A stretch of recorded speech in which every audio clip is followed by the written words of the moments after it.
And we're live. All right, thank you. Welcome to the CAPC meeting, December 19, 2024, 6 p.m. at Rica Springs Auditorium. I'm Steve Holofield, the chair. Bradley, would you please read roll? Roll call. David Avanzino. Here. Heather Wilson. Here. Colin Polk. Here. Bradley Tate Green's present. Steve Holyfield. Present. Shira Faust. Here. And is Robert joining us on Zoom or? Here, yeah. Yep. Oh, I hear him. I hear him. We hear him. We He's the can't voice see in the him. sky. All present. Thank you. The roll call agenda updates. Anybody have anything they want to add or take away from the agenda as presented? I'd like to add something. If we could have a discussion about a commissioner that is a liaison between the commission and the planning committee, or the planning commission. Under new business, Commissioner liaison with planning. Yeah. Anything else? Anybody else have anything else? How about the hourly staff transition to salary? Do we want to add that to this meeting? Mike? Say that again, I'm sorry. Do we want to add the hourly staff transition to salary? We talked about it at the workshop. Do you We want, can, that's fine, You want to? certainly. So we'll add that under number 9, that'd be B. The community liaison to planning is under 10. C, I put the hourly staff transition because we've talked about it in other meetings, so it's not brand new. And Colin? We can remove the advertising liaison report from this meeting. We're going to cover Matt in great depth today. Okay. Remove number 7. Anything else? We have a motion to accept agenda. So moved. Second. So we have a motion by Bradley and a second by David. All in favor, say aye. Aye. Opposed, Aye. say no. Agenda accepted as presented. Approval of minutes. I have a correction for the minutes. It says absent, and it's got my name, but it should have been with notice, and that's not indicated. I'm sorry, did you repeat that? So the minutes presented, it says absent, David Avanzino, Colin Polk with notice, and Robert with notice. Doesn't say that behind my name, and I was absent with notice. Okay, That was my mistake. I'm sorry, sir. Thank you. don't take it personally. I was like, I have the receipts from Steve. And I knew you were with notice, so. And that was the meeting was 11/24/24. Correct. Okay, do I have a motion to accept the minutes as presented with that one modification? Motion to accept minutes with the one modification. Second. Heather made the motion, Colin seconded. All in favor, say aye. Aye. Opposed, say no. Motion- I saw it on there. Motion carries. I can pull it up that way. Public comments. Do we have anybody out there who want to say anything to the commission? 3 minutes. Nobody? I thought it was because I'm savvy. Just here to watch, huh? Okay. No public comments for tonight. Financial report, Mr. Ty. Oh, good. Thank you. You should all have a copy of it, I believe. First page is the balance sheet. Is your mic on? Yes, am I not close enough? Can you hear me? First page is balance sheet as of November 30th, 2024. Total bank accounts, $1,989,117.05, leaving total assets of just over $2 million. Page 2 finishes up the balance sheet. I'm just going to kind of do the highlights. If you have any questions, just let me know. Page 3 is the profit and loss statement for as of November 2024 and year-to-date 2024. In November, we had cash in the door at $256,000. Total year-to-date as of November 30, $1,708,000 in the door. I'll just go down to total expenses on the next page. We can look over any of the details that you would like. Total expenses for November were $192,781.98. Year-to-date expenses, $1,923,155.06. Net income for November was $77,038.94. And year-to-date net income is a loss of $47,998.73.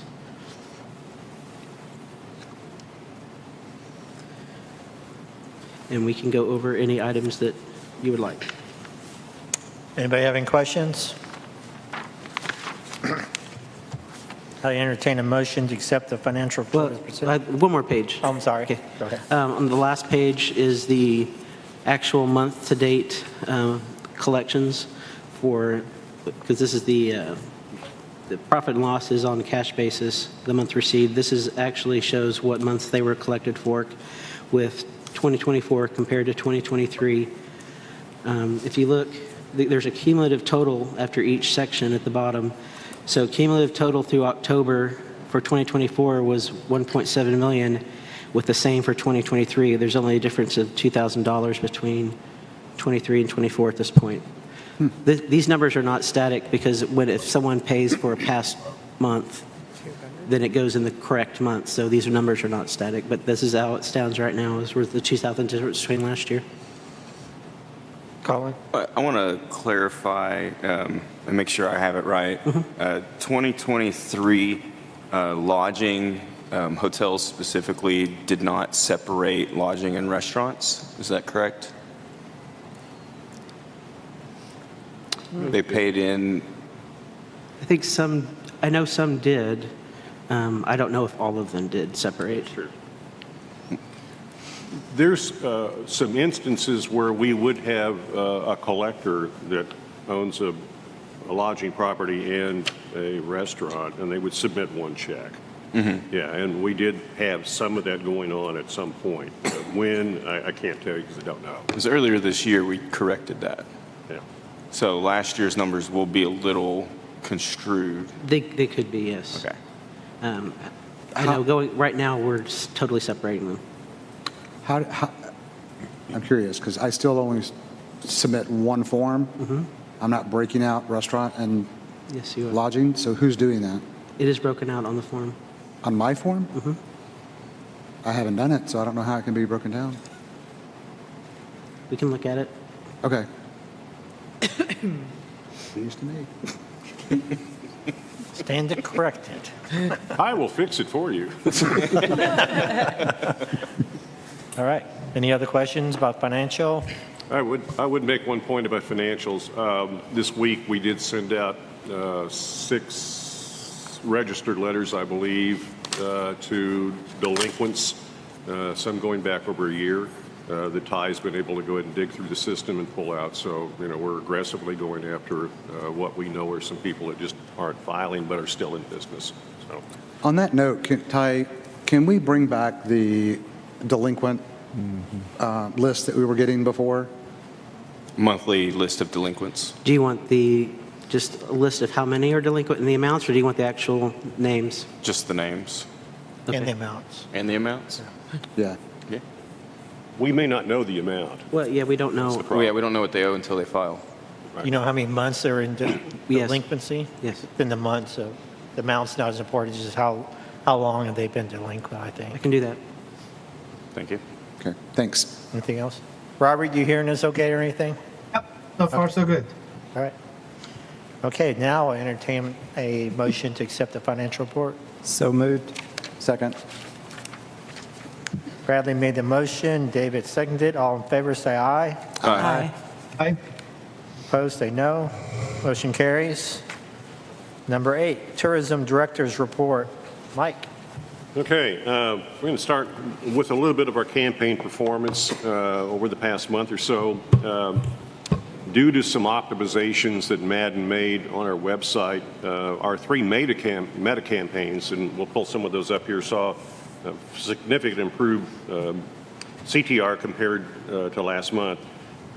Year to date, Expedia's generated 5,313 room nights booked and over $2 million in gross bookings. And the campaigns that we have running right now are going to wrap up in December, so there's some real efforts being made to push really hard toward the end of the year. On our website, November saw a little less traffic on the website than the month before, but still outperforming our 2023 numbers. Dallas remains the top city in both our paid and organic traffic, yet we see Kansas City higher on the paid side of our searches right now. Chicago, Oklahoma City, and New York round out the top 5 paid visiting cities, which is just really kind of interesting to me. From a public relations standpoint, we've hit gold in Southern Hospitality Magazine with 35 of the best destinations to celebrate the holiday season at. Every state's best holiday travel destination in Travel Pulse. We're to travel in December in 2024 in Travel Pulse. Nightmare in the Ozarks Film Fest turned Eureka into a goth Mardi Gras. That came up in the pitch in Kansas City. Washington Post picked us up with 11 cozy cabin destinations for peak escapism. And the coolest architecture in the U.S. you haven't heard of was awaiting us in a publication called Travel Awaits. So we're doing really well. Just this past week or so, U.S. News and World Report picked a story up on us based upon our New Year's Eve bash with a splash, and so did CNN. So we're getting a lot of national exposure based upon what we're doing with our New Year's Eve event, and more on that in just a moment. We did go to Gulf Shores last week. There was 3 days of intense information. I think that the team learned a tremendous amount. There was never really a downtime in any of that work. We were there from 8 to 5 every day, and it was just like going to school. And we learned a great deal during that. One of the best things, I think, which was a takeaway that we all appreciated, was let's break away from the idea of, no, you can't, to rather, what if? And so as we started engaging ourselves in those conversations of what if, all of a sudden things kind of changed the whole paradigm of all the things that we can do in Eureka Springs versus the things that, no, we can't do those things. So it was very significant. You know that we are actively working with Madden in a software tool called Voyage. We're getting more and more and more into that program, which is going to give us better data tracking. So, for instance, when we talk about how did an event score, such as a diversity weekend or any event that, for that matter, we will be able to have that dashboard pulled up, and we'll be able to take a quicker and faster look at what those things do. There is a little bit of I'm going to back up here for just a second. We've had some requests in the past to share economic impact. And the way we're able to do that is to take a look at the Voyage data, the economic data we have from our collections, but also take a look at the city sales tax. And the problem with city sales tax, it's always 2 months behind. But we're able to go ahead and hone in somewhat accurately to determine how much money was spent and to a certain degree where people came from.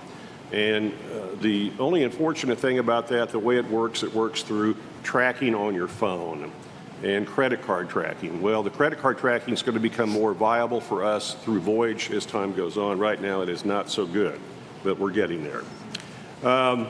One of the interesting things about going to a big meeting with Madden is they have over 250 employees. I think 249 of them were there. This was an impressive turnout from a very prestigious organization of which they have people that are extremely devoted to what they do.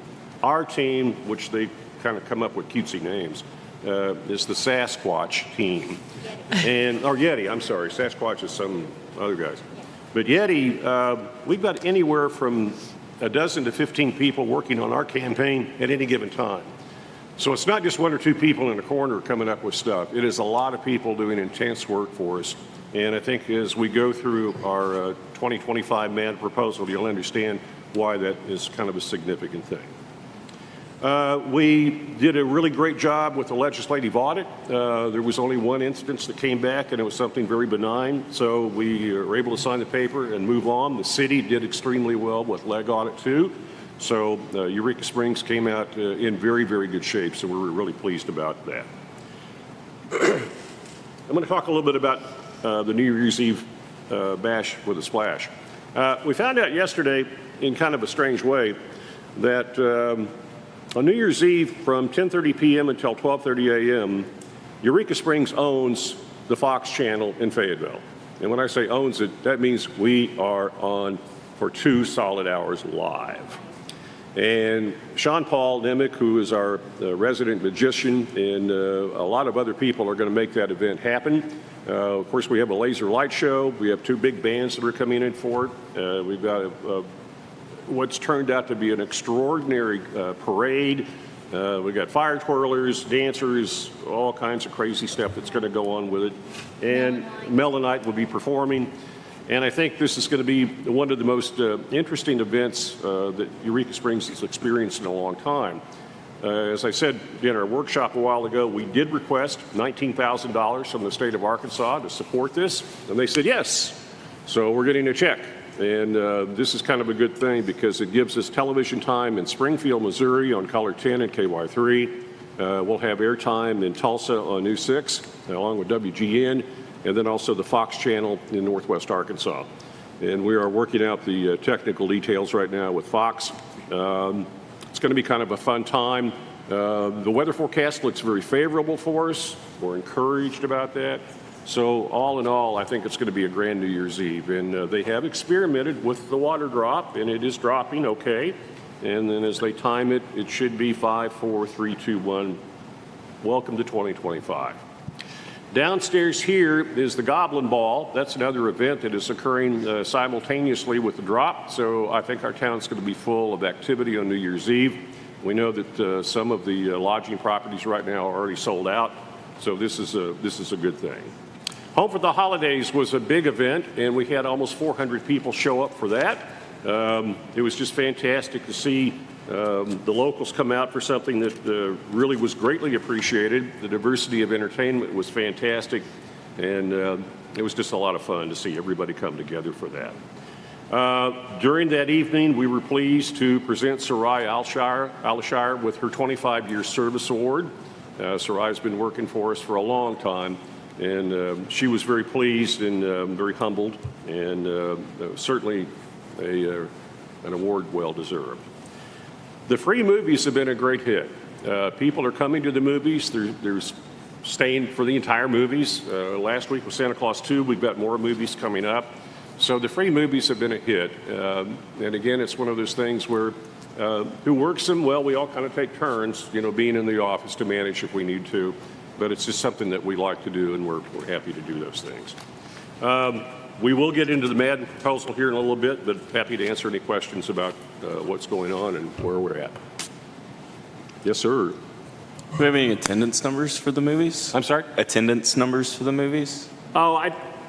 35, 40, something like that. The other night I came in and I counted actually 42 people. So not big numbers, but yeah. It's good though. The first one, there was 100 for the Year Without a Santa Claus. That was just after the parade. Okay. And so that was really well attended. But it hovers around the 50 mark to 75, Nice. And Home for the Holidays is well attended. Well Yeah, attended. it was. I forgot something, and I want to go ahead and talk about it for a moment. I just looked over and I saw Q Thomas over here. Q came in not too long ago and said, I've got a great idea. What if we had the Eureka Springs Music Awards? And we sat down and we started talking about it, and the more we talked about it, the more enthusiastic we all got, and decided, let's pick a date. So we did. April 13th, 2025 will be the ESMAs, the Eureka Springs Music what? Awards. The ESMAs, E-S-M-A. So Q, if you come up to the podium for a moment. Q has just a fantastic idea, and he's already been working it. He's already got some sponsorships going on, but it's a grand idea. And again, it's locals supporting locals, and we think that's just absolutely fantastic. So Q, you had a great vision. Can you share it with us? Yes, I will. I would like to thank you guys first off for allowing me to do this. And I'm in a situation where, or I was in a situation where I didn't really have time to get involved much with the community or anything. but that has changed, and now I'm taking a lot of the free. Sorry, can you speak up? Sure. Is your mic Okay, on? Is thank that you. blue light on? We're all old and have I hearing can, aids. I can hear me Here we go. pretty loud. I guess it doesn't sound as loud to you guys. Thank you. Yes. But anyway, I decided I wanted to get more involved in the community now that I have more time to do so. I've already started some certain volunteer opportunities, and I was just actually walking through town one day listening to all of the different music going on. I was seeing all the different posters for this band's playing here, this band's playing there, and all. And I don't think people really realize, you guys probably do, but I don't think people really realize the large number of local musicians and talent that we have here in Eureka Springs. And it just popped in my head that not that they're not appreciated at all, because they very much are. They've just never really had an outlet to be shown that citywide appreciation. So being involved with many events in the past, I just had the idea to do the Eureka Springs Music Awards. I'm very, very grateful that the CAPC, Mike, and everybody involved have decided to take that on as well as a CAPC event. And they have just been absolutely wonderful. As a matter of fact, I'm thrilled that Danielle has actually agreed to be my co-host for the event. And as he said, it's going to be April 13th in the afternoon. I will be glad to answer any questions you have about it. Basically, just a basic rundown. We will start, I believe it's February 1st, we will open up for general nominations. Anybody, and it's a public voting thing, the fans. I mean, there's no committee to vote on them or anything. It's the public. And they're the ones that really matter the most as far as, when it comes to choosing. So it will start, I believe, February 1st. The general nominations will start, and the public will be able to just nominate anybody they want to nominate in their respective categories, of course. I believe that goes through February 22nd. We'll take about a week to get everything all narrowed down. We'll narrow down the nominations to the top 3 to 5, depending on how many nominations there are, or how many nominees there are. March 1st, we will begin final votes out of the top nominations through, I believe, March 22nd. And then everything will be tallied up, and the winners will be announced, of course, at the ceremony. There will be nice crystal-looking awards given out. We're not going to do, we're not going to hand them cheap plastic trophies or anything. We're gaining a tremendous amount of support and sponsorship for this, so we won't have any problem being able to do it nicely. So basically, that's a rundown of it, and I'll be happy to answer any questions any of you may have. So, David? yes, sir. So when you say sponsorship, are these local businesses that are sponsoring just the event, or buying There have ads? been a few out-of-town sponsorships as well that just have people, for example, there's a store in Berryville. I do not have my papers, I apologize, I can't remember the name, but apparently they have people that, I can't remember the name of the band, but they have a band that comes here a lot and plays locally. And so they actually called me and asked me, we heard about this event and all, can we sponsor and be in the program, et cetera, et cetera. So we're opening it up to any sponsorship from anywhere, but mainly, I've been hitting by foot going around and getting sponsorship from local businesses. Because I think I vaguely remember an email or something coming out about this.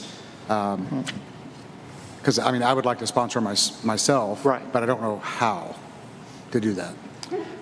I haven't quite gotten to you yet, Oh, okay. but I am going. It starts with a W, so we're always at the bottom.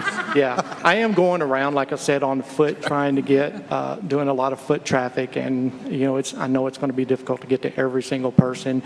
I'm using my personal email a lot. There is, Caitlin is working on the actual website for voting, the actual Facebook page for the Eureka Springs Music Awards. She's working on a logo, all of that, and of course that will put it out there as well.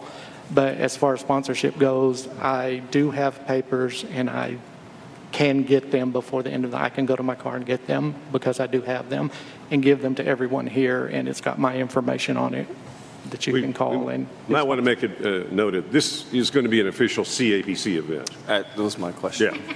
So that's how we're making it a real event and another way to connect with the community in a big, big way. So. All right. Cool. Sounds great. Anybody else have any questions? Colin? Budget? Right now, what we put down as a budget basically is $5,000. We put that into our special events category. So Okay. we don't That's expect what it to it be is. much. The one thing that we cannot do, obviously, is buy awards, but sponsors can. So that's the reason for the sponsorships. So it's a partnership. Yeah. Right. Yeah. In a way. All right. And it's intended to be, and based on the response we've gotten so far for just this one, we intend for it to be an annual event. So, Yeah. Great. It's super exciting. It's very Thank you, exciting. sir. Appreciate it. thank you. I have a question about the audit. Mike, is that audit from 2023? Yes. Yeah. A little early for 2024. I thought so, but I just wanted to make sure that people understood that's not this year's audit. Right. Okay. All right.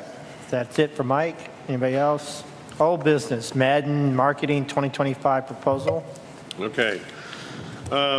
We did send out this information, and Ron, I'm going to ask you to go ahead and put this up on the screen, if you would.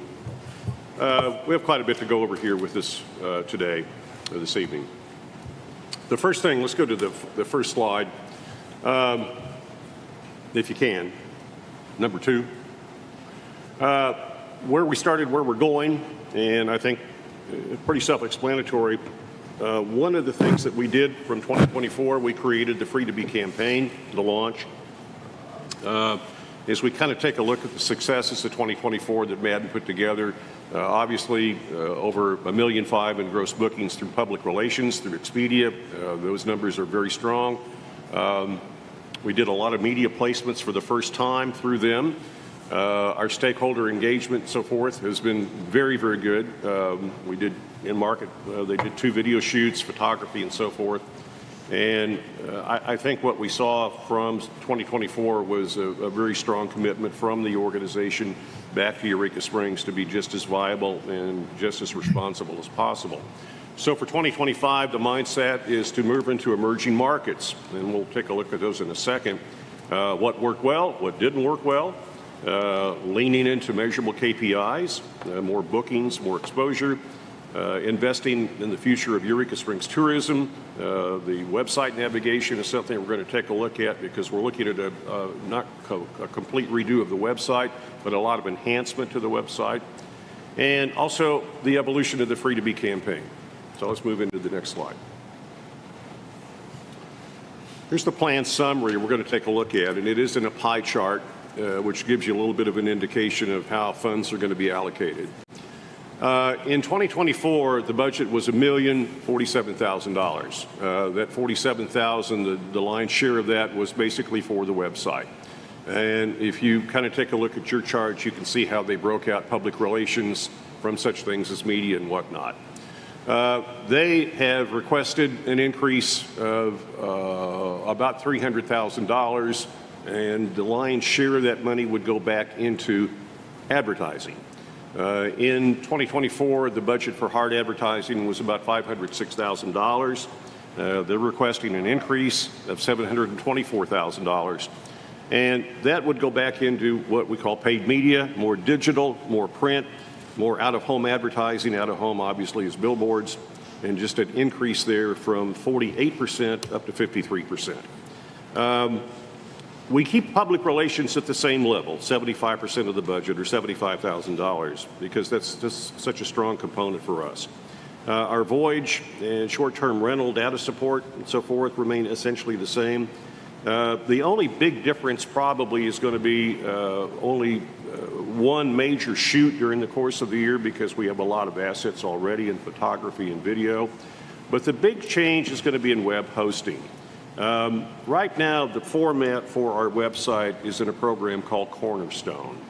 And we're finding that that is kind of a proprietary type of software program. We're having some trouble internally working on it, but we're going to switch over to all WordPress.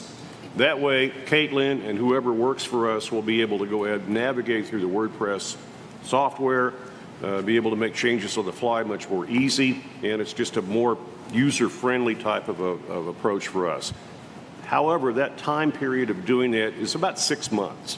So it's a lot of intense work to go back through a very, very deep website. The thing about our website right now, it's a very large website. It is labor intensive because it's a heavy website. There's a lot of data in it. The pictorials, all the verbiage and so forth add up to lots of pixels, if you will. And we'd like to speed that process up, making it faster to get into, easier to navigate, and then again, more opportunity to move on the fly within the system itself. Let's move to the next slide then. So, changes, what to expect. We're going to be looking at adding more foundational and regional group tour support. We know that our group work now is rising up very quickly. It's becoming such a factor for us that it's literally full-time all the time, and this is a good thing. We have asked to engage in a more substantial and more robust email marketing campaign. We have a very limited grasp, I think, if you will, on our email marketing, but working through Madden will open up that door to more opportunities to go ahead and segregate our emails out, hit specific demographics in a better way, really be able to take a look at even what our products are, how to measure and tactically get those out to the right people at the right time.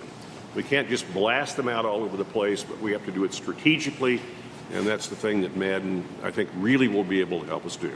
Again, I mentioned the technical rebuild of the website. That's a couple of different sprints, and moving forward aggressively, and then helping us create better team efficiency for the CAPC. In this case, Caitlin will be able to work on the site a heck of a lot better than she can right now.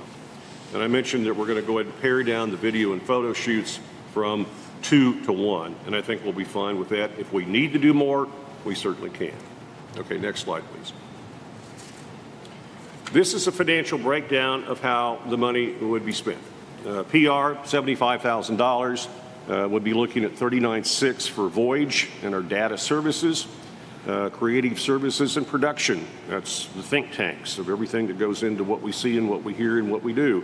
$144,000. Our web hosting, maintenance, and SEO, $45,000. Web development, technical migration from Cornerstone back over to WordPress, $55,000. Account management, servicing and reporting, $75,000. Media strategy, management and placement, $150,000. Our paid media, in this case, $724,000. And our email marketing support, management, and reporting at $37,000. That's $1.3 million, gang. Now, there are those that would argue, gosh, why don't you do all this stuff locally? There's no way. There just is not. It takes a superior, dedicated staff of people to do this.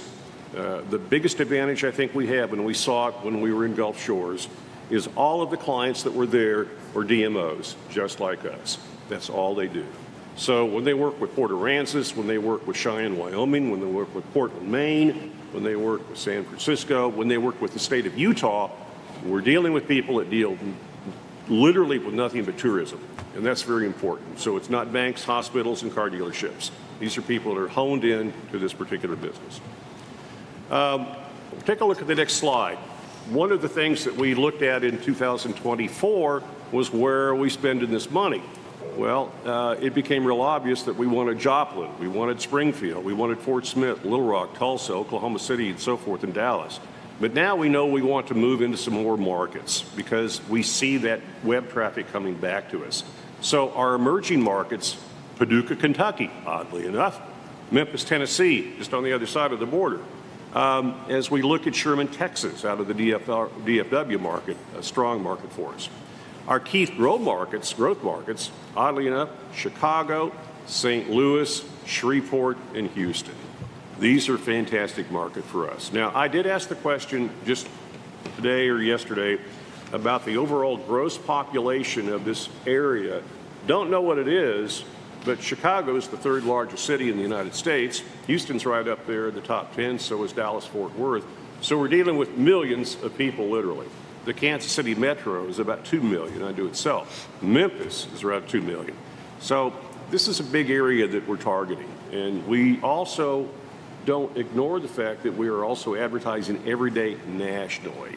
We're in New York, we're in Los Angeles, we're in San Francisco, we're in Portland, Maine, and Oregon. We're all over the United States, but these are the key areas that we're looking at. The 25 to 65, 30, well, it actually says here, 39.5 million measurable audience. Sorry, didn't see it. Okay, creatively, let's jump down to the next slides, Ron, if you will. Long term, we're going to concentrate on that. These are the things that we were trying to identify at the beginning of our talks with Madden about 2025. Weddings, mountain biking, meetings and conventions, and winter holidays. These tend to be our big ones. So in 2025, we want to take up some of the seasonal gaps that we kind of missed. We'll do that with a winter shoot. And then dropping down to repurposing what we have. We have a whole bunch of people already on our books right now. Free to Be campaign over in the Creative Evolution, the tone of voice, we've been talking about that with Madden. How do we use Free to Be? Where do we use it? What's the best time to use it? So we're working with not just saying Free to Be all the time, but sometimes it's just going to be free or to be or variations on the theme. So we're letting them go ahead and take a look at the graphic approach because we want to break it up, make it interesting for people, and also through the website, give them an opportunity to kind of dig in a little bit more, investigate the website, see what else is in there. Okay, next slide, please. We're going to jump down to media strategies. This is where it gets sort of interesting because we can take a look at where everything is going to be and how it's going to go. Our SEM campaigns are on all the time. They're constantly there, along with Google Demand. And these things run everywhere all the time, 24/7, 365. Our Epsilon data and our driven displays are going to be running basically from, as you see, from April until the middle of July or the end of July. Epsilon is how we're able to go ahead and pull specific data points out. Expedia will take a couple of months off at the beginning of this year, 2025, but we'll go ahead and ram it all the way through the end of the year. We know that Expedia is delivering results to us. We see those results all the time. Again, 1.5 million in bookings already in 2024. We only see those numbers going up. Television from Azira and Azira Display, this is where our television ads run. And they run basically throughout these seasonal, well not seasonal, but regional markets that we're looking at. If you are streaming something, you're going to see our television ad. It was so interesting to hear Taylor Gosselman talk about being in Branson the other night off the Pluto app, and they're at a conference, and all of a sudden here is Free to Be Eureka Springs. In the Chateau. Yeah, it was very cool. So we know for a fact that our message is getting out there, and it's getting out there to fun markets like Branson. I love that. We got an email from a local today that saw our ads on Peacock. Okay, we are on Peacock. So we are there. Our meta prospecting and remarketing, that's near me, it's all the time. We're constantly out there with our meta tags. We have two influencers that we like the seasonality of these people that come into market. This was a good fit for us last year, or I say last year, this year. And we're going to continue those relationships with influencers because they are the guys that are putting the ads, or not the ads, but the stories in the magazines. They're the ones that are on the ground with us. We felt during the course of 2024 that we needed more regional help or more regional eyes. And this is where people said, where's your hard advertising? So we came back and said, let's do something that people can see locally. So we went to AY Magazine, 417 Magazine, 405 Magazine, which is out of Oklahoma City. These are great magazines, guys. KC Magazine, Arkansas Bride is another one that we're doing two times in. And maybe one of the significant things, and we're kind of excited about what may happen here, is our efforts with the Arkansas Razorbacks. We did a little bit of test marketing with them this past year. We found out that it was pretty good. Our return on the investment seemed very, very decent. So we're going to continue to push that envelope. I can't tell you everything that's going to happen at this point because it's not confirmed yet, but we have some big news about that may be very interesting. Billboards in Kansas City. We're 2 miles just shy of Arrowhead Stadium in Kansas City. We have 2 boards, one on I-70, one on I-49. And then our boards we're going to take year-round in Northwest Arkansas on the I-49 corridor, both in Bentonville. They kind of rotate Bentonville, Rogers, and the Springdale market. I really like the billboards, and the reason I like them is that we have the immediacy of being able to change those messages within like a day. So if we want to put up anything, we can just send the artwork in and it goes right up. It's the beauty of what happens with digital billboards. On the upcoming media calendar, this is some stuff that's brand new. Clip Trips is, these are what they call innovative tactics. This has to do with basically more and deeper digital programming. Reddit is a pretty big factor right now. A lot of people are subscribing to Reddit for all kinds of things. That gives us more digital enterprise. The one thing I'm kind of excited about is the relationship we have now with iHeart and radio podcasting. Podcasts have been just enormous, and they're providing platforms for basically all kinds of things, not just the Joe Rogan show, but virtually everything under the sun that people are interested in getting. And I like that because you can specifically target the demographics, the psychographics, and then where in the heck you're listening. A lot of listenership in cars, believe me. Tremendous amount of listenership in cars. So we're partnering with iHeart on that, and I think it's going to be a great value. Finally, the group tour focus. This is sort of TBD, but we are asking Madden to help us with our groups, to be able to come back and identify them more specifically so that we can go ahead and latch onto them, entertain them, figure out who's coming and where they're coming from, and then how we can go ahead and bring them into market, maybe not for this year, but for 2026, 27, and so on. Lots of groups and conventions and so forth are 3-4 years out. We just assume have the 4-year out is not. Let's go down to the next couple of ones, and I think we'll be able to wrap it up here pretty quickly. 2025 opportunities, basically with our media, group travel publications, we're going to take a look at. The American Bus Association, this is part of what Jana's work is. And currently, less than 5% of our overall paid media plan is taking on the group, so we want to oomph that up a little bit. Our year-round impact, strategic billboard placements throughout 2025 in Kansas City and Northwest Arkansas, the continued presence around Arrowhead and regional print publications, and then we'll have an opportunity fund, which basically is a contingency. Flexibility as opportunities arise, and key event promotions. So there's a lot here. We really like Madden. We like the opportunity to work with them. We work with them 2-3 times a week. We're online with them twice today, and when I say online, we're online with maybe 6 or 7 of their people. Colin is well aware of the fact that we have a lot of depth there, but they're about as solid as they get. And I'm pleased to make the recommendation that I'd like to be all in with Madden in 2025 in this plan. Any questions, topics, concerns? Colin? Kind of skipped the advertising liaison report because we're going to do all this. Madden has been wonderful. They are happy to help in every way. Their ideas that they come up with are amazing, and they're willing to help us in like small requests that weren't part of their contract, like putting together newsletters to help send to our taxpayers.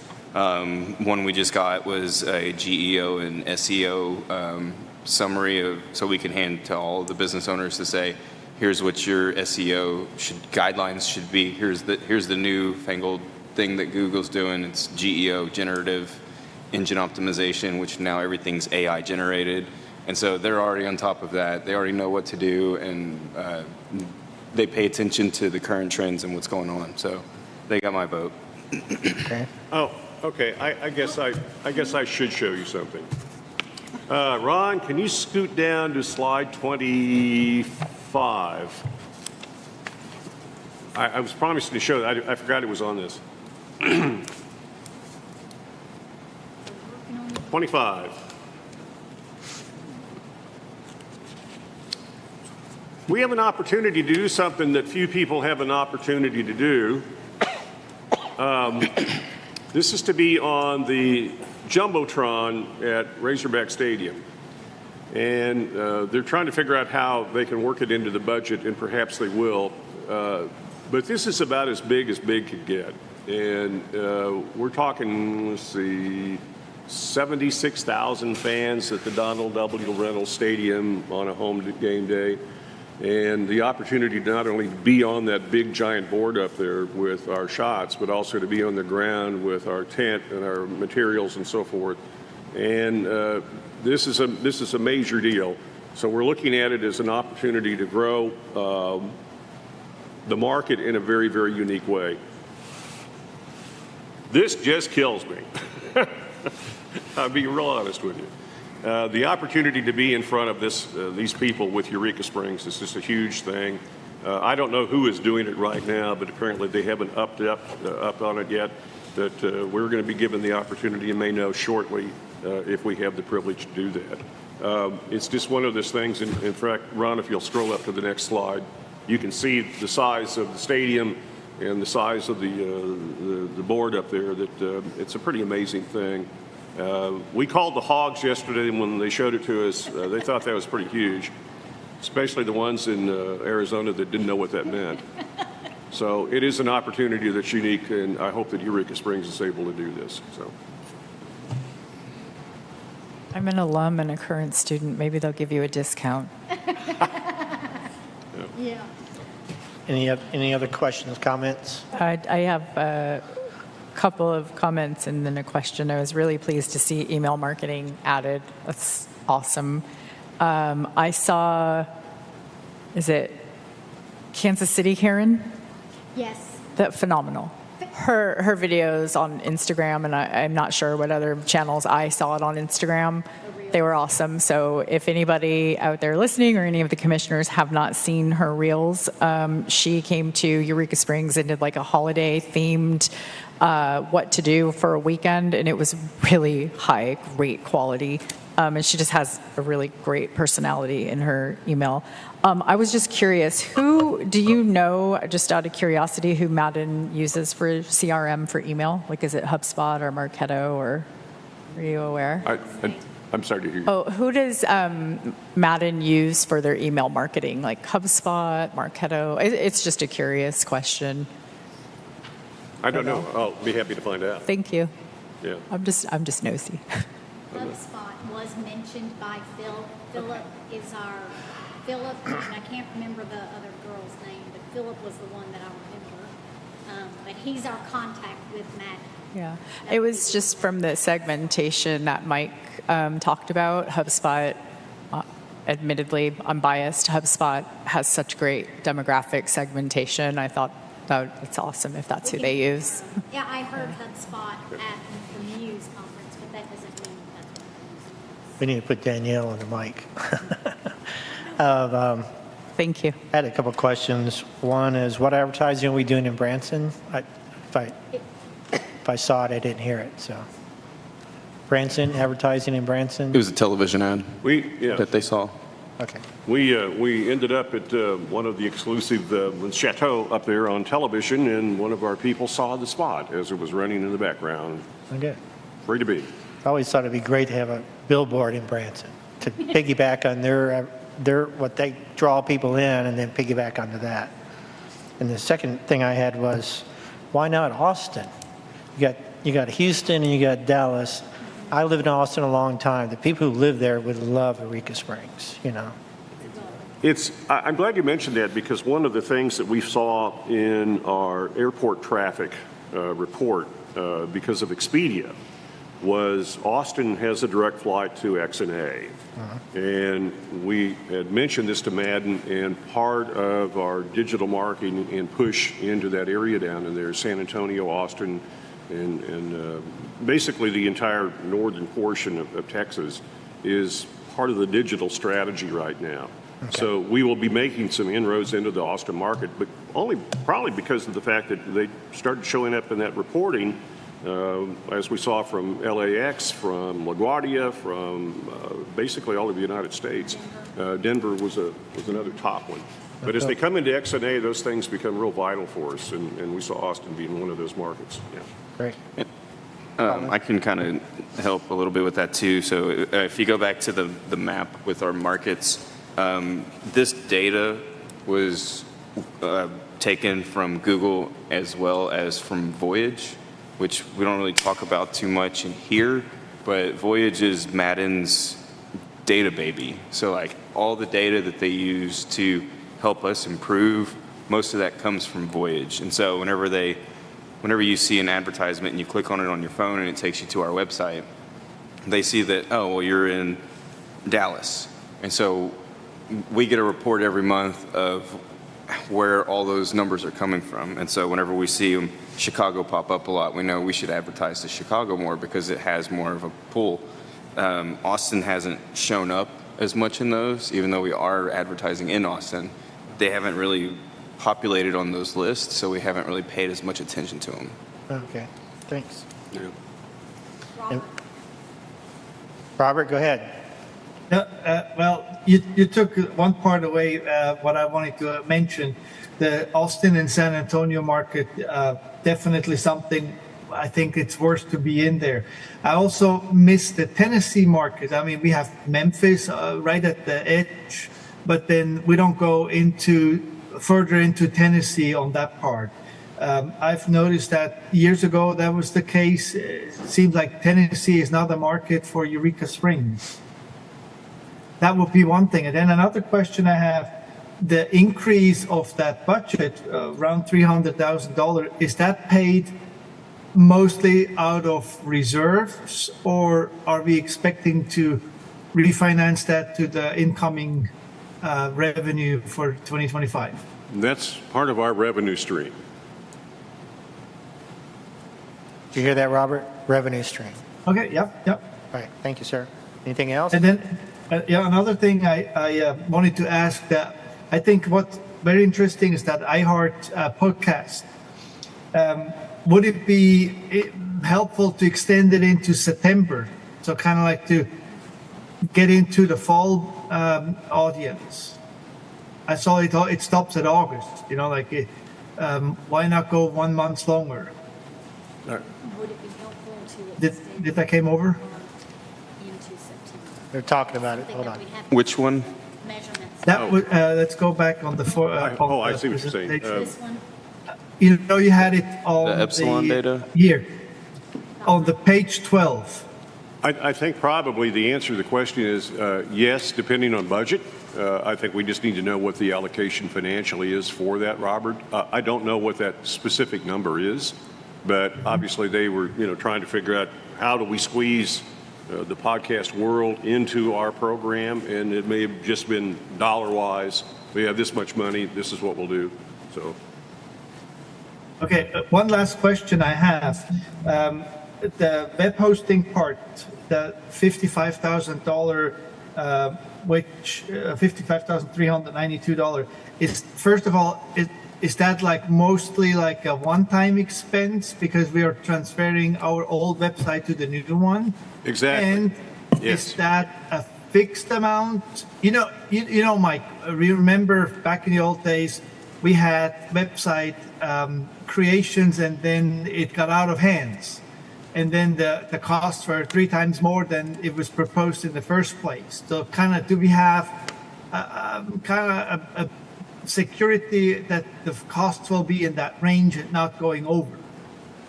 Well, I didn't hear all of your question, but I think that the answer is this is a surgical rebuild, if you will, to go ahead and move from the Cornerstone platform completely into WordPress. So it's more of a one-time fee to be able to do that. It will take approximately 6 months to accomplish that. Then when it's done, it's done. So it's basically building the foundation to go to a 100% WordPress mechanism versus the one we have right now.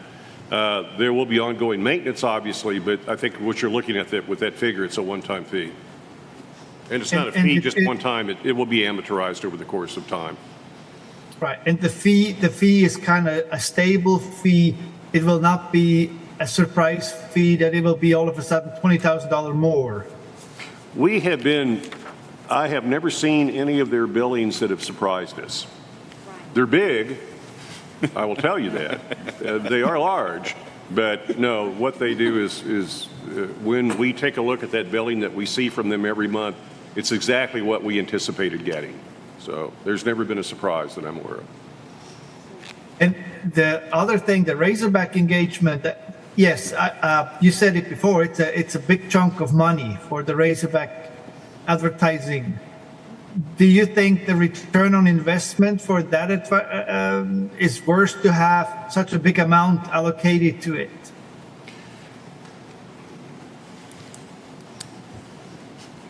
Let's see if I can answer this question intelligently. There are hundreds of thousands of Razorback fans that are indigenous to the state of Arkansas. I think whenever you can associate yourself with a big sports phenomenon like that, you're in pretty good hands. Obviously, Arkansas doesn't have a professional sports team as such, so the closest thing we have are the Hogs. And when you've got 76,000 people at that stadium at one time, you've got a real phenomenon going on. The part that is so fascinating about that, Robert, is you've got 76,000 people who are paying attention to Eureka Springs, who are sharing that experience. So if they all took a picture of the Jumbotron, wow, that's a lot of social impact that we get. So I think what we see is the proliferation of a fan base that's going to help Eureka Springs over time, probably sooner than later. And the other part of that, we do know that we have a tremendous amount of traffic that comes through Eureka Springs of people who basically are Hog fans. So you'll see that every time there's a home game, every time there's an away game. You know, our TVs and our big screen TVs have got active audiences of Hog fans. So. Okay. Okay. And Chiefs fans. Do we need to make a motion on this proposal? Not until old business. What? Until what? Old business. Not until old business.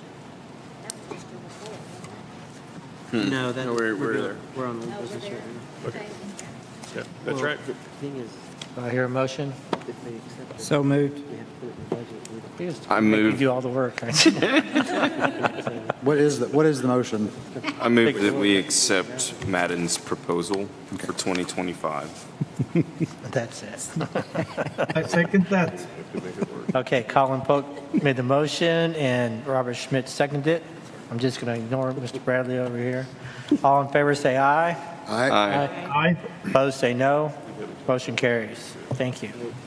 Number 9, old business B, hourly staff transition to salary. We talked about this at the workshop. This year is running out. Do we want it needs to be put in the budget one way or the other? Do we want to go ahead and make a motion to move on this, or we want to postpone it? What do y'all want to do?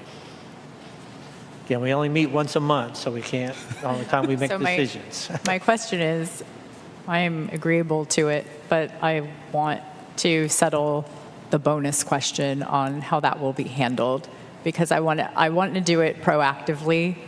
I think we're sometimes in a situation where we're darned if we do and we're darned if we don't. I brought it up ahead of the referendum vote to be proactive, so nobody thought I was trying to wait until after, and that didn't go over well, and had I waited until after, that wouldn't have gone over well. So I think if we can plan it, that would be great.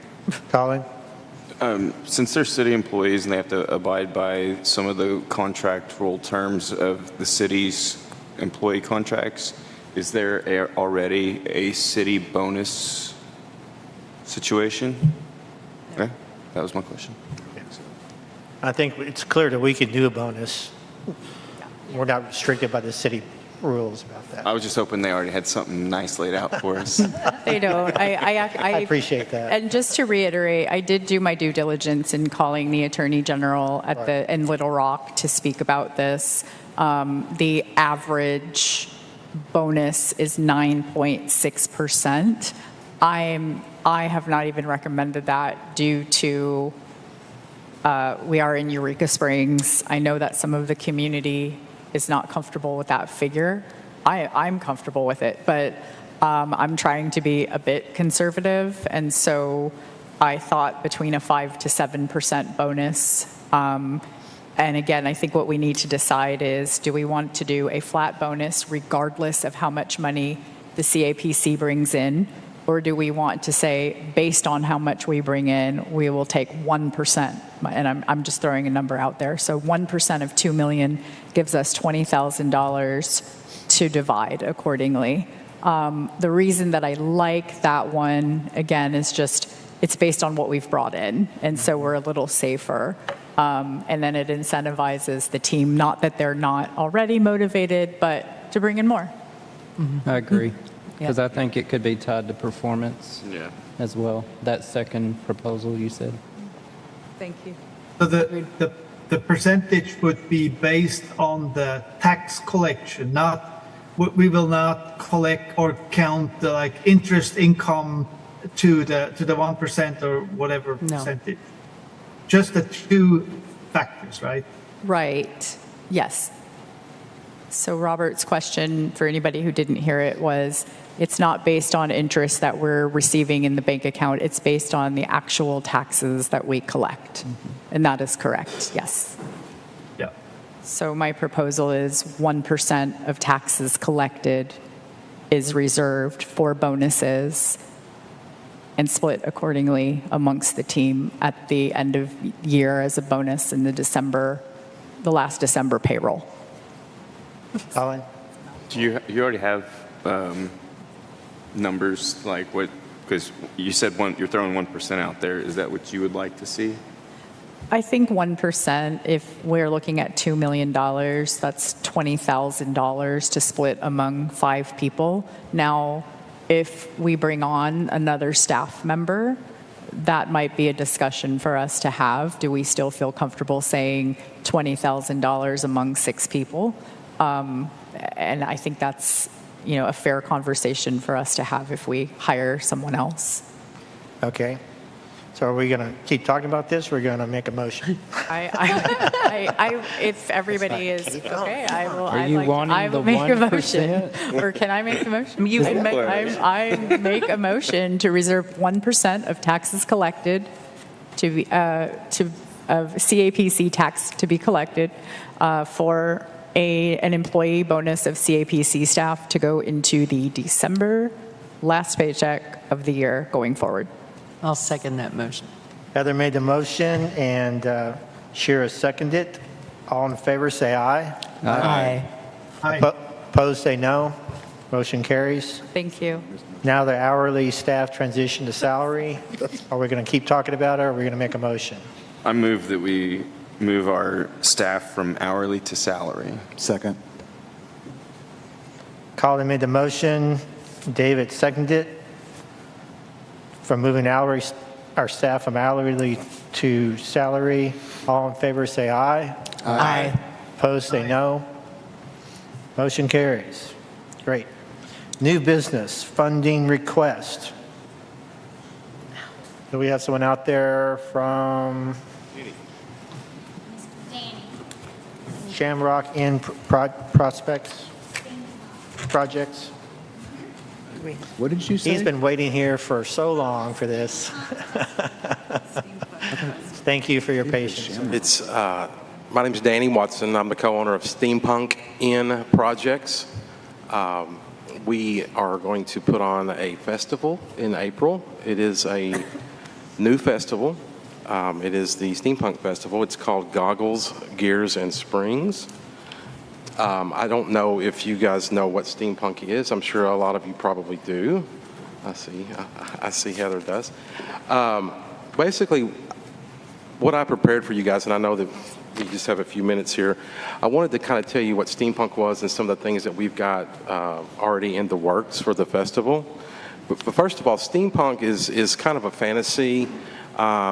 It was really reached its height in popularity probably in the 80s. There was I have not read this book, but there was an author named K.W. Jeter who wrote a book, and it kind of took off from there.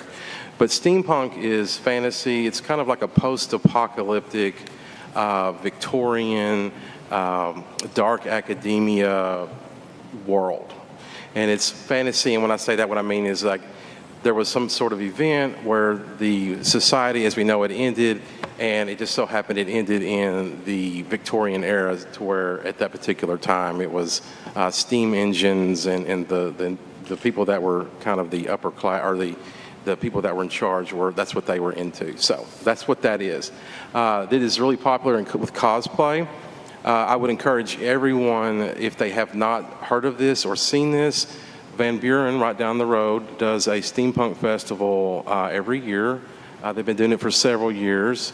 And I've got some numbers for them because I didn't really know, this is a first year event, I didn't really know kind of what to base the numbers on, which I know that's obviously very important in this type of a forum. But they've been putting on this event for 4 or 5 years. And the group that puts it on, the people that are in charge of the festival, is called the Old Town Van Buren Group, and they reported last year, which they do their festival in May, but last year they had upwards of 10 to 15,000 people that came to this festival. Now their festival is a 2-day event. This first year is a 1-day event, so there are some similarities, but there are obviously some differences as well. As far as what we are planning, now, and we are still in the works, this is a very organic thing, but I have been working on this for a couple of months now. But first of all, we are going to have a parade. I've been working with the executive director at Good Shepherd, and I know a lot of the parades, they'll do things for the collections for the food banks around town. We're going to actually try to get a laundry list from those guys, not a laundry list, but a wish list from those guys to collect some items. People that participate in the parade that can almost like a wedding registry or whatnot, they can just look down the list and see what they would want to bring and donate. I've already arranged to have some donation drop boxes at Sunfest Market in Holiday Island to lead up to that. And they're also going to probably do some sort of adoption that day. We're going to have a table set up for them so they can get the information out to the people as well. We got some other unique things. We've got a fashion show. Obviously, the whole thing is the attire. What do you look like? What are you wearing? Goggles, gears, and springs. So you'll probably see some corsets, some real funky things going on. We're going to have some contests in the park, including Best Pet. We are working with the Good Shepherd because we're going to make this parade pet friendly. We're going to encourage that so you can dress your pet. Not only you dress in steampunk, but you can, if you want to bring your dog or your cat or your bird or maybe your snake, I don't know. But we are going to give away some trophies. We've already worked it out with one of the local shops in town. They're going to make our trophies for us as an in-kind sponsorship. A couple other things real quickly. I don't want to run long here. Tea-dueling, which probably no one in this room probably knows what that is. I didn't actually know what that was until I started researching tea-dueling, but it's just a game that you play. Can you say it again and slower? Tea-dueling, like tea, like you drink. Uh-huh. And then the second word? Dueling. Dueling. Oh. Dueling. Okay. Yeah, like a duel. Yes, but it's a very honorable, very it's a very simplistic game. It's what you put into it is what you get out of it. It's just it's very charismatic and it's typical like Eureka. So that's something else. We're going to do some of the other local people that we've already worked with that are sponsoring. We're going to do some time travel tarot. We're going to do a steampunk brunch. I'm working with a couple people in town about doing a burlesque show. I've already have 12 vendor applications that have been submitted to me. So we have people. This is a kind of a big thing that a lot of people don't even know about. But we've got 12 vendor applications already. We're going to have most all of this is free. We are going to have some paid things that we're going to do. We're going to do a steampunk army workshop. Basically, you can come in, you can pay a fee and sit down, and we're going to have some Nerf guns we're going to have metallic paint and just gizmos and gadgets that you can sit and do a little workshop in the park with your kids or the adults are going to want to do it too. But anyways, so we're asking for $1,500. As far as that number goes, what I based that off of was, and you guys are probably looking at my application. It kind of cut off when I filled it out, at least it did on my screen. We started an ad with our own funds. We started that ad on November 18th, when I filled this out, this was about a week ago, but it's been running for 26 days. I do have the updated numbers, so it's been running approximately 30 days. It's just a Facebook ad. We have had over 1,600 people respond to that. We're basically spending about $5 to $10 a day on that, and it's reached over 21,000 people. It's been shared by 103 people. So what I did with these numbers, I know you can't base everything off of Facebook and events and who's interested and all of that, but I'm just going on what I could find to start this thing. I looked up the Old Timers event in Van Buren, and last year they had 322 people marked that they were going, and they had 2,300 plus that were interested. Well, we're going to hit that number. Like I said, this is not an exact science, but we've put a little over $100 in this so far as advertising goes. So we feel like with 4 months to go, with $1,500, I broke it down for you. Primarily, I want this to be able to be a moving target, but most of that would go into Facebook, Instagram ads, and then we also want to utilize some of the local marketing here. Eureka Magazine, we want to take out an ad there in that magazine, as well as there's a website called iloveeureka.com where we can advertise the festival there. So do you guys have questions? Probably lots of questions, right? What am I wearing to the festival? You did a lot of information there. All right. And I have to admit, this is one of the best, neatest filled out applications I've ever seen. So you did a great job. Thank you very much. Colin? I have two questions. First one's for Ty. We currently have used $99,385 of our $100,000 allotted funds for requests. So do we need to move some around to approve any more? That's not a final number because that goes down when people don't use their money. So once the event is done, sometimes they don't use it all, and so some of that goes down. So it's not an exact number. Okay. So I But think it we're could okay all for be now. used. Do what? It could all be used. So we Yes. just worry about it when it does. Well, it could be. So And my second question is, are you sure you're asking for enough? You know, I've given that a lot of thought, and honestly, as I said here, I probably should have asked for more. But here's the thing: is if we're being very transparent, and this is what this is all about, is this money has to be fronted, right? So I have a lot of things going on right now. I have a new home and so forth and so on. We have Steampunk in projects, which we can discuss that offline. But it's all depends on the sponsorship, because you got to have the money up front to spend too. So. If you guys are willing, I would like to extend that to, say, $2,500, but I just didn't know, this is a first-time deal. And I don't know what formula you guys use, but if you say, I'm saying that probably 500 people are going to show up, I think that's probably a solid number. This far out advertising for this. Okay. And whatever you guys formula, you use $500 times the amount they spend at the restaurants and the lodging and all of that, what does that equivalent to? David? Yeah, just a couple of questions. You're not a nonprofit, right? This is not a nonprofit. Okay. Second thing is, so it's free, so you're not anticipating any income other than that little workshop that you were talking about, right? Oh, no, we're going to have T-shirts and some merchandise. Not an extensive, but just probably a shirt. So all the revenue you generate goes back into, I'm assuming, the next year's event? Okay. Right. Heather? Could you expand a little bit more on Good Shepherd's involvement? Yeah. So, can you, Sure. So I have a rubric, and it was a surprise to me that Good Shepherd would be involved, so there might be a benefit to them. And so I was wondering if in your conversations with them, what benefit they're seeing. Okay. Are they, hey, bring some dog food to donate, or is there anything like that going on? Well, the whole ideology was, I'm an animal lover, and I know that many people in Eureka Springs are animal lovers. You see them on the street constantly. People bring them in town. This was also something that would,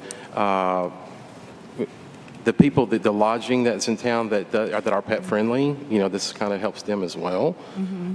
But as far as actually Good Shepherd goes, we just want to do something nice for them, and I know that they're really good about when they exceed what they need, they will dole those things out to some of the smaller groups that do things. As far as their actual involvement, We're going to probably have a table set up for them to be able to give out their literature and kind of, toot their own horn a little bit.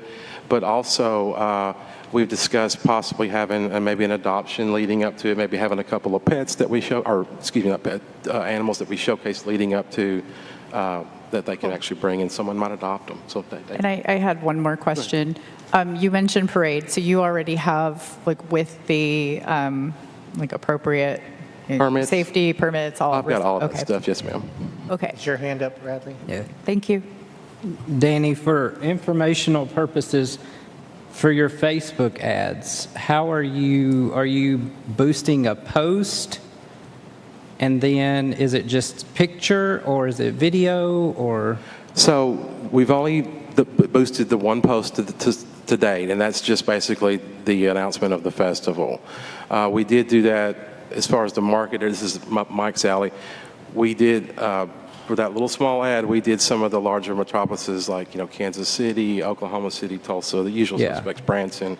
But we're going to try to really, the next thing that I do is going to probably do the same thing, but really isolate that to just an hour away, like Harrison, Bentonville, Rogers, Fayetteville, all that. Because not everybody will come and spend the whole weekend. That's so we want to be able to come drive over too. I know that doesn't bring as much revenue to the town, but it's just being realistic. So to give you some, I guess, marketing advice or tool, there's apps out there like Slideshow that you can do photos of certain things you're trying to promote for that event that you could combine into like a video, and you can literally get more bang for your buck boosting a video versus like a picture. A picture for one click could be anywhere from 75 cents to $2 or $3 a click versus a video that can, the more exposure can go down to like 0.01 cent per click. So you could literally get like... let's get together maybe and talk about this. I'm just trying to help you. So we did, with Steampunk and Projects, we did a game this year that was during the spooky season, and we made a 1-minute video and shot it in the house over here, and I had all these characters, and I think that we put probably $50 to $75 into that video and boosted it. I haven't checked it in several weeks, but it was already like over 27,000 views or whatnot. So where it got down to, like you're talking about, like 5-6 cents a hit or whatnot. So, yeah. Go ahead. David?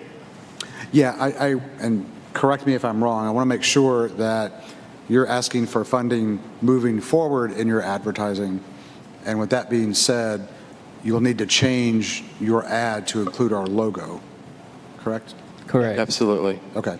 Yeah. I just want to make sure that's clear. Yeah, any of the branding moving forward, if you guys approve the funding, we'll have you guys' logo on there. Mike? One other thing, I was going to ask you the same thing. Make sure that the Eureka Springs logo is on everything. The second thing, you mentioned you were going to do merch sales. You cannot use any of the CAPC funds for merchandise. Correct. Okay. Sure. Thank you for pointing that out. Yeah. Anybody else? Could you just repeat, you said maybe increase it to 2,500. What do we need to do on the application? Anything? Because it says 1,500. It'll just be in the minutes. That's just the requested. Okay. You have the option to issue Okay. higher if you want to. So based on the feedback that we've gotten, my rubric went from 50 to 56 because there is positive, charitable with Good Shepherd, and then there's already safety and risk and police, fire, ambulance, and resourcing in place because of permits and safety and security. And based on that, I would move to fund a $2,500 request. Second. Heather made the motion to fund $2,500 to the Steampunk project, and Colin seconded. All in favor say aye. Aye. Opposed say no. Motion carries. Thank you very much. Mr. Watson. Thank you. Appreciate you guys. Next on the agenda is accounts payable approval procedure. I assume this is Mr. Ty? Yes. It can be open for discussion. I don't have anything final to present. I didn't have enough time. I hoped to have that done, but I don't. My thinking on it is that when I'm cutting a lot of checks, we cut a lot of checks. And so I need something for my documentation and my policy, my procedures to know what I can pay and what I can't, and what needs to be approved and who needs to approve it, and I need some guidance and a policy stating that information. I'm not aware of one. Maybe there's one out there. But I think it needs to be part of a discussion at some point on who needs to approve and what, if there's limits on amounts that need second approvals or commission approvals, or I need something to go by. Suggestions, anybody? Is that not part of Mike's contract up to a certain extent? It is. It is. I think what we're trying to do is just to go ahead. It may be I'm got some verbiage in the contract that I have, but on the same token, it's not a best practices that is really in any kind of CAPC documentation at this point. So what it would suggest is, for instance, an invoice comes in that says $12,000. That really needs more eyes on it than just mine. And that way, it's basically a protection mechanism that we're, not letting things flow by. Now, the second thing is, obviously, every check has 2 signatures on it. So you may sign the check, too, as based upon the knowledge that you have, everything is in good faith. But it's still kind of a best practices issue that we'd like to go ahead and take a look at. So I technically can sign anything up to $5,000. And we don't generally have too many problems. But for instance, a check that comes in for $123,000 from Madden, I can approve that, but it probably doesn't hurt to have somebody else take a look at it as well. So I'd like to see something written up and then presented to us to say, let's put this in our bylaws to make it really legal and fair. Heather? Does the city have their own guidelines on this already in place for just city employees? No. The city doesn't deal with the kind of money we deal with when buying ads and stuff, I think. I wouldn't mind seeing it be 5,000. Anything below that, it's already part of his contract. So anything above $5,000, maybe it's the chair or 2 of the commissioners, or just I think it's a good practice. Can we have that written up and brought to us to approve and vote on it, put it into bylaws? Yeah. Next meeting? Table it for the 22nd. Yeah, that'd be good. Moving on, community liaison planning, David. Yeah, thank you. So I was approached by some members of the Planning Commission, and they brought up some very good points in that we have asked planning essentially to follow city code, which, Steve and I are representatives of the council to this commission, and there's some overlap. There's things that they need to know in order to give them what we're asking as far as tax collections, as far as people doing short-term rentals that may not be paying their taxes, and planning needs to know who these people are. And so what they're asking is one point of contact, so a commissioner, to be their point of contact for any information needed by the office staff, et cetera. And did I say that clearly, or are y'all all very confused? Okay. Yeah. So we're asking them to do things that are essentially held by ordinance in the city.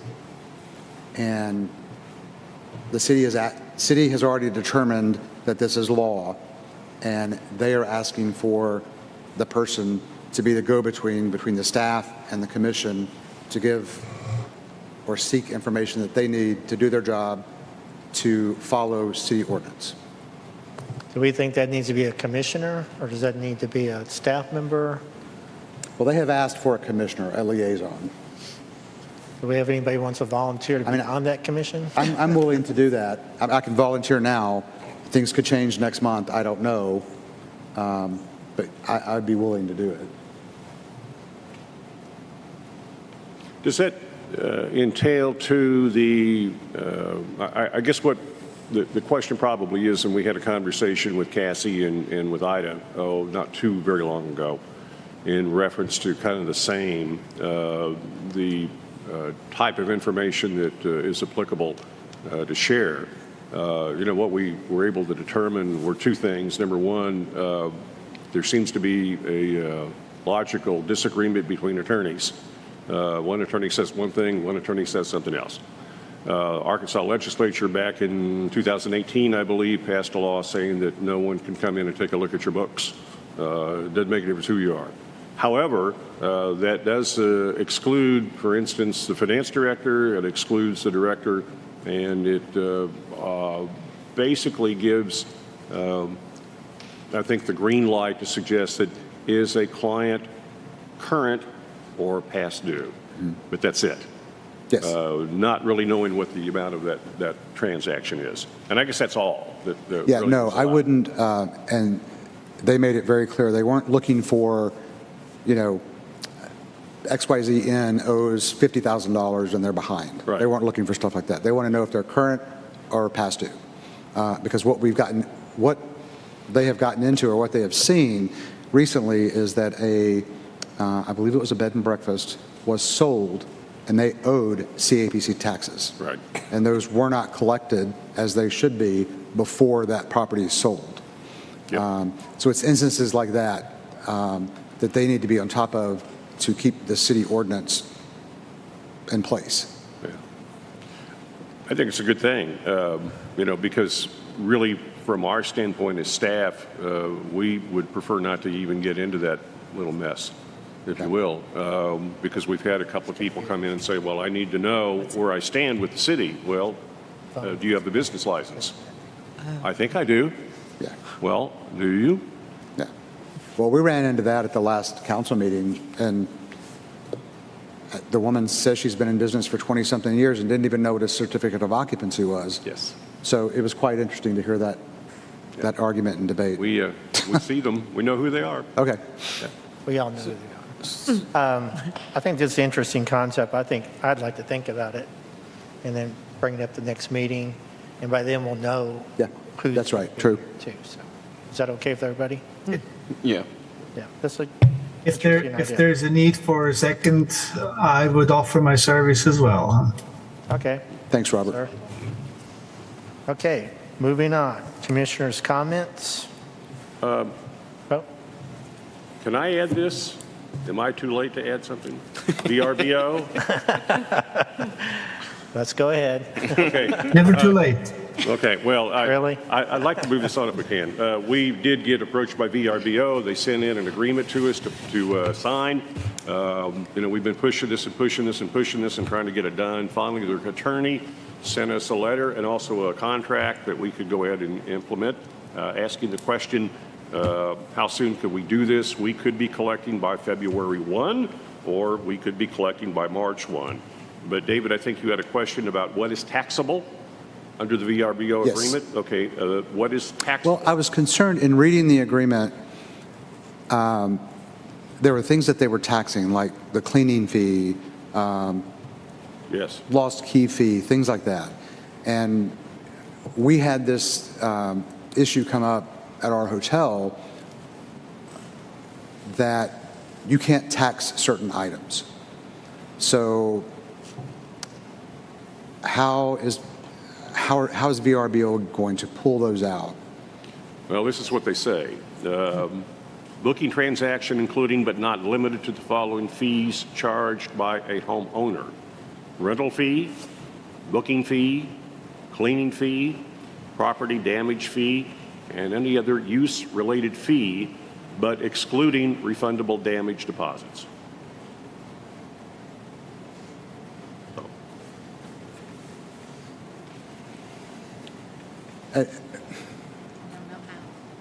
Shira, have you read it?